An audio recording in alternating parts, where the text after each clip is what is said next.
अरुणाचल के तवांग सेक्टर में 9 दिसंबर को भारत और चीन के सैनिकों के बीच हुई भिड़ंत पर भारत के रक्षा मंत्री राजनाथ सिंह ने विपक्ष को स्पष्ट जवाब दिया है। उन्होंने कहा कि तवांग में 9 दिसंबर को चीनी सैनिकों ने एलएसी पर अतिक्रमण करने का प्रयास किया था, लेकिन भारतीय सेना ने चीन को बहादुरी से जवाब दिया। रक्षा मंत्री ने कहा कि इस दौरान हाथापाई भी हुई और दोनों ओर कुछ सैनिकों को चोटें भी आईं। हालांकि भारतीय सेना के किसी भी जवान की ना तो झड़प में मौत हुई और ना ही कोई गंभीर जख्मी हुआ। सिंह ने कहा कि इस घटना के बाद भारतीय क्षेत्र के स्थानीय कमांडर ने 11 दिसंबर 2022 को अपने चीनी समकक्ष के साथ फ्लैग मीटिंग की और घटना पर चर्चा की। इस मुद्दे को चीनी पक्ष के साथ कूटनीतिक स्तर पर भी उठाया गया है। भारत की G20 अध्यक्षता को लगातार वैश्विक स्तर पर समर्थन मिल रहा है। इस कड़ी में G7 देशों के समूह ने भारत की अध्यक्षता को समर्थन देते हुए संयुक्त बयान जारी किया है।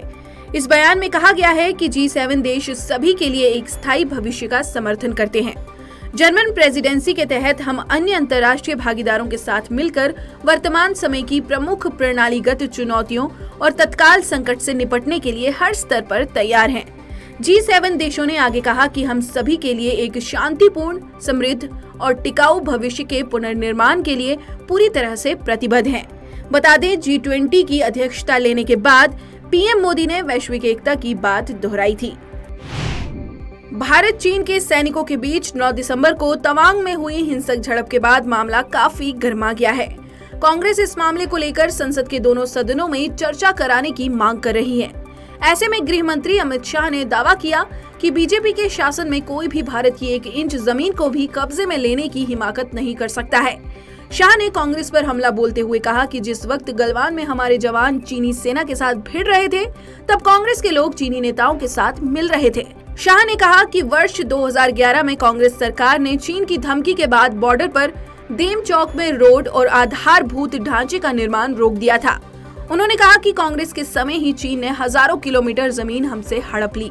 शाह ने कहा कि राजीव गांधी फाउंडेशन को 2005 से 2007 के दौरान चीनी दूतावास से 1.35 करोड़ रुपए का अनुदान मिला।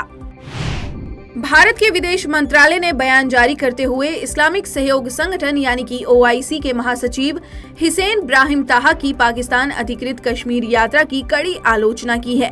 विदेश मंत्रालय के प्रवक्ता अरिंदम बागची ने कहा कि भारत के अभिन्न और अविभाज्य हिस्से जम्मू कश्मीर से संबंधित मामलों में OIC का बोलने का कोई अधिकार नहीं है। उन्होंने कहा कि OIC पहले ही सांप्रदायिक, पक्षपातपूर्ण और तथ्यात्मक रूप से गलत दृष्टिकोण अपनाकर अपनी विश्वसनीयता खो चुका है। अरिंदम बागची ने कहा है कि इस संगठन के महासचिव दुर्भाग्य से पाकिस्तान का मुखपत्र बन गए हैं।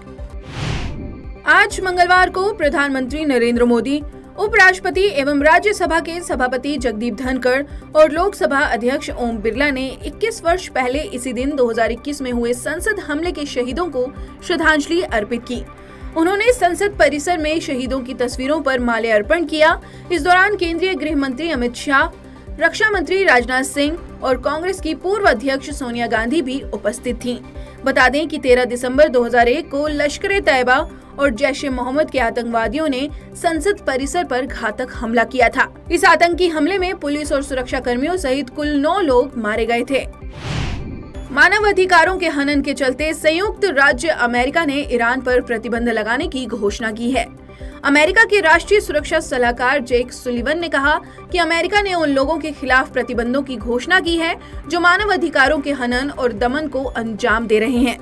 मिजान समाचार एजेंसी के अनुसार ईरान सरकार के खिलाफ आवाज उठाने के आरोप में 1 सप्ताह से भी कम समय में ईरान में 2 लोगों को सरेआम मौत की सजा दी गई है।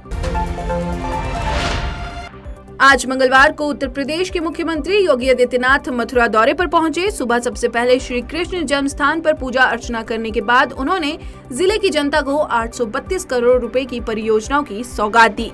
VN पोद्दार इंटर कॉलेज में प्रबुद्ध जन सम्मेलन को सीएम योगी ने संबोधित करते हुए प्रधानमंत्री आवास योजना के लाभार्थियों को चाबी और चेक भी दिया। इस दौरान उन्होंने कहा कि हम सौभाग्यशाली हैं कि ब्रज भूमि में आने का अवसर मिला है। आज उत्तर प्रदेश विकास के नए मॉडल के रूप में आगे बढ़ रहा है। पूरी दुनिया उत्तर प्रदेश की ओर आकर्षित हो रही है। मनी लॉन्ड्रिंग मामले में सलाखों के पीछे बंद आरोपी महाराष्ट्र के पूर्व मंत्री नवाब मलिक को बॉम्बे हाईकोर्ट से बड़ा झटका लगा है। न्यायालय ने एनसीपी नेता मलिक की जमानत याचिका पर तत्काल सुनवाई से साफ इनकार करते हुए सुनवाई को 6 जनवरी तक के लिए टाल दिया है। कोर्ट ने ईडी को नवाब मलिक के स्वास्थ्य की स्थिति के बारे में 2 सप्ताह के भीतर जवाब दाखिल करने का निर्देश दिया है।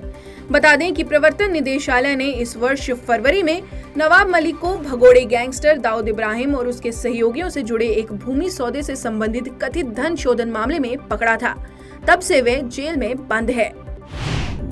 जम्मू कश्मीर में भारतीय सेना के जवानों ने एक बार फिर बड़ी कार्रवाई करते हुए आतंकी साजिश को नाकाम किया है। उत्तरी कश्मीर के तुलिबल बारामूला में आतंकियों द्वारा हमले की साजिश रचते हुए एक बम विस्फोटक आईडी लगाई गई थी। इस आईडी का भार लगभग 2 से 3 किलोग्राम का था, जिसकी जानकारी मिलते ही सेना के जवान बम निरोधक दस्ते की टीम लेकर मौके पर पहुंचे और आईडी को डिफ्यूज कर दिया। मध्य प्रदेश राज्य के पूर्व मंत्री और कांग्रेस के नेता राजा पटेरिया को प्रधानमंत्री नरेंद्र मोदी पर विवादित बयान के आरोप में गिरफ्तार कर लिया गया है। राजा पटेरिया का एक वीडियो सोशल मीडिया पर वायरल हुआ है, जिसमें उन्होंने पार्टी कार्यकर्ताओं से कहा कि अगर संविधान बचाना है तो मोदी की हत्या करने को तत्पर रहो। पुलिस ने इस बयान के खिलाफ हुए विरोध को देखते हुए आज राजा पटेरिया को पन्ना से गिरफ्तार कर लिया है। भारत के बैंकिंग सेक्टर की कार्यप्रणाली में हुए सुधार का परिणाम धरातल पर दिखाई देने लगा है। परिणाम ये है कि पिछले 5 वित्तीय वर्षों के दौरान 10,09,511 करोड़ रुपए की गैर निष्पादित परिसंपत्तियां यानी कि एनपीए राशि को बैंकिंग राइट ऑफ किया गया है। केंद्रीय वित्त मंत्री निर्मला सीतारमण ने इस विषय में जानकारी दी। उन्होंने राज्यसभा में एनपीए खातों के संबंध में कहा कि राइट ऑफ के बाद उक्त राशि को संबंधित बैंक की बैलेंस शीट से हटा दिया गया है। उन्होंने कहा कि राइट ऑफ किए गए ऋण के कर्जदार पुनर्भुगतान के लिए उत्तरदायी बने रहेंगे और कर्जदार से बकाये की वसूली की प्रक्रिया जारी रहेगी।